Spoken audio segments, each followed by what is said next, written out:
Praise the lord. యేసుక్రీస్తు నామంలో మీ అందరికీ శుభములు తెలియజేస్తూ ఉన్నాను.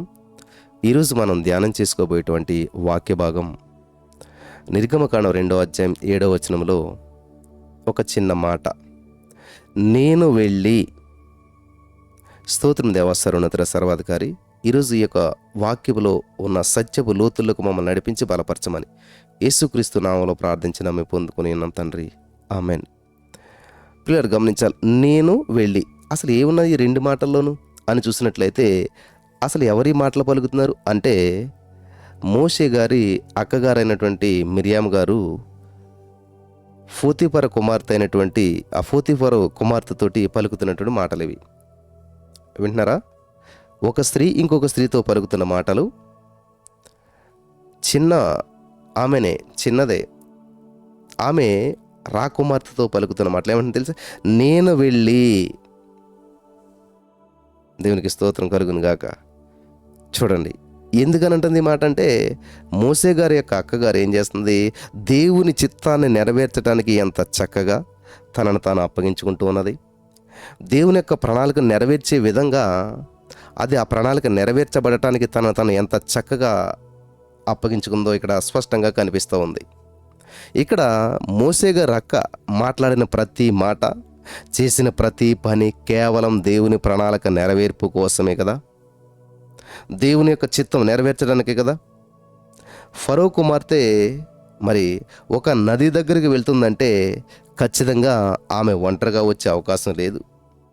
బహుశా ఆమె వెంటే చాలామంది పనికత్తెలతో పాటు రక్షణ కోసం ఎంతోమంది ఉండే ఉంటారు ఖచ్చితంగాను. మోసే అక్క ఫరో కుమార్తెతో మీ పనికత్తెలలో ఒకరిని పంపి ఎవరినైనా తీసుకురమ్మని చెప్పలేదు. మీ పనికత్తెలు ఎవరొకరిని పంపండి, ఎవరో ఒకరిని తీసుకురమ్మని చెప్పండి అని అంటలేదామే. నేను వెళ్ళి in the name of Jesus, hallelujah. ఇదే మనం చేయవలసిన పని. మీరు వెళ్ళండి, మీరు చేయండి, వాళ్ళు వెళ్తారు, వాళ్ళు చేస్తారు కదా. నేను వెళ్ళి. ఆమేన్. Thank you Jesus. ప్రతి వారికి ఇటువంటి మరి దేవుని పనిలో ఆసక్తి దేవుడు కలిగించి నడిపించి బలపరిచిన కాక. నేను వెళ్ళి రాకుమార్తె చుట్టూ చాలామంది మరి రక్షకులు ఉంటారు, పనికత్తులు, ఇంతమంది ఉండగా నేను వెళ్తానంటుంది మోషే గారి యొక్క అక్క. హల్లెలూయా. ఎంత అద్భుతంగా ఉందో చూసారా? అంతేకాకుండా మరి ఆ బాలుడైనటువంటి మోసేను ఆ రాకుమార్తె తన పద్ధతులు ఆచారాల ప్రకారం పెంచకుండా ఉండేందుకు వీలుగా ఏం చేస్తుంది? అతని నిజమైన తల్లి ప్రేమను పొందుకునేటట్లుగా తానే వెళ్ళి ఆ పని చేస్తానని చెప్తూ ఉంది.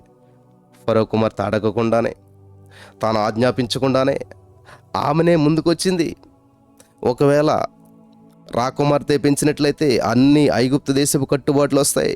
ఒకవేళ రాకుమార్తెకు తెలిసిన వారు ఎవరిని పెట్టినా కూడా ఆ కట్టడాలన్నీ ఉంటాయి. కాబట్టి ఆ యొక్క మోసేను సొంత తల్లి పెంచితేనే మంచి పద్ధతులు వస్తాయి అనే ఉద్దేశంతో అక్కగారు ఏం చేస్తుందంటే, ఏ స్త్రీ వద్దు, నేను వెళ్ళి తీసుకుని వస్తాను, నేను బాధ్యత తీసుకుంటాను అని చెప్పి నేను వెళ్ళి తీసుకుని వస్తాను. హల్లెలూయా. నిజమైన తల్లి ప్రేమను పోగొట్టుకోకూడదు. నిజమైన తల్లి ప్రేమను వాళ్ళు పొందుకోవాలంటే నేను వెళ్ళి తీసుకొని వస్తానని చెప్పి నిజమైన తల్లిని చేర్చడానికి ఇక్కడ మరి మిరియాం ప్రయాసపడుతున్నట్టుగా చూస్తూ ఉన్నాం. ఫరో కుమార్తె అడగలేదు, ఆజ్ఞాపించలేదు, ఈమె చొరవ చేసుకుంటూ ఉన్నది.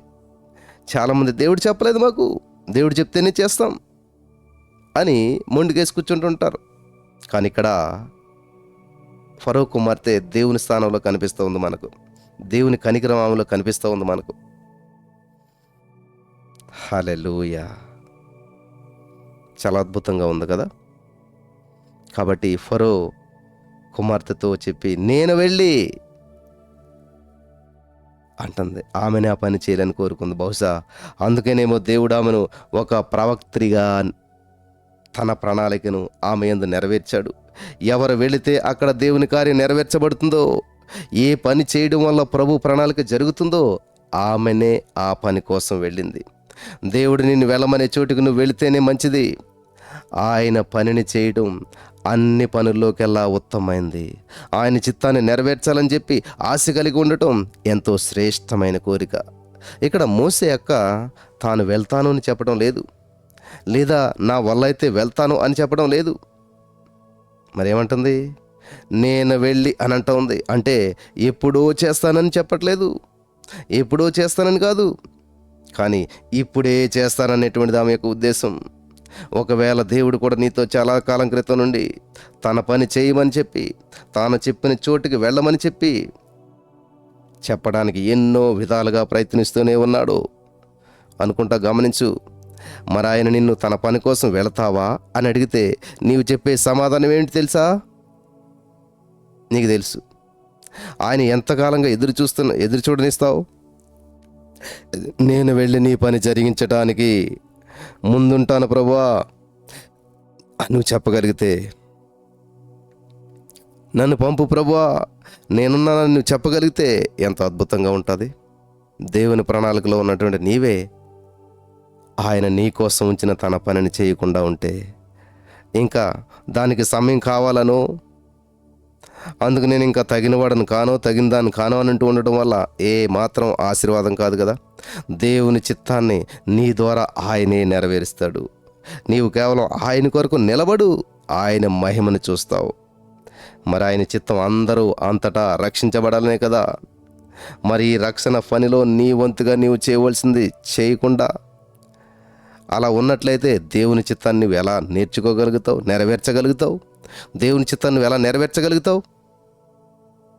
కాబట్టి ఈరోజున నేను వెళ్ళి in the name of Jesus, hallelujah, నేను పిలుస్తాను, నేను లేపుతాను. ప్రతి వారు ఉదయకాల సమయంలో ప్రార్థనలో పాలు పంచుకునే బాధ్యత నేను తీసుకుంటాను. నా కుటుంబం అంతా కూడా దేవుని సందులో ఉండే బాధ్యత నేను తీసుకుంటాను. నా చుట్టుపక్కల వారందరూ దేవుని సందుకు వచ్చే బాధ్యత నేను తీసుకుంటాను. నా బంధువులు, స్నేహితులు సువార్త వినన్నటువంటి వారికి సువార్తను ప్రకటించే బాధ్యత నేను తీసుకుంటాను. What a wonderful. ఈ రోజున పరిశుద్ధాత్మ దేవుడు ఖచ్చితంగా ఇటువంటి మరి నిర్ణయాలు తీసుకోవడానికి సహాయం చేసి నడిపించి బలపరచును గాక. ఆమేన్. నాతో పాటు కలిసి ప్రార్థన చేయండి ప్రియులరా. యేసయ్యా, నేను వెళ్ళి చేయవలసిన పనిని నేను చేస్తాను ప్రభువా. నేను వెళ్ళవలసిన చోటికి నన్ను పంపుదేవా. నీవు నా కొరకు సిద్ధపరిచినటువంటి ఆ పనిని అంతటినీ కూడా ఆ పనిని చేసి ముగించటానికి నాకు నీ కృపను అనుగ్రహించండి దేవా. నేను వెళ్ళే ప్రతి స్థలంలోనికి నాతో పాటు మీరు కూడా రండయ్యా. మీరు ఇష్టపడని స్థలములలో, ఇష్టపడని స్థితిలో నేను ఎన్నడూ ఉండకుండానట్లు నీ కృపను చూపుదేవా. నీ పనిలో నన్ను కూడా ఒక పాత్రగా వాడుకుంటున్నందుకు వందనాలు. నన్ను పంపేసయా, నన్ను నడిపించేసయా, నువ్వు తోడుకున్నందుకు వందలేసయా. నీ కార్యాలు నా పట్ల నెరవేర్చినందుకు థ్యాంక్ యూ జీసస్. సమస్తము సమకూర్చి మేలు కొరకు చేసేదేవా, ఈ రోజున ఈ మాట అనేక మంది పలికి నేను వెళ్ళి అనే మాట పలికి అద్భుతాలు చూచుట కృప చూపించమని యేసుక్రీస్తు నామములో ప్రార్థించిన మేము పొందుకొని ఉన్నాం తండ్రి. ఆమెన్.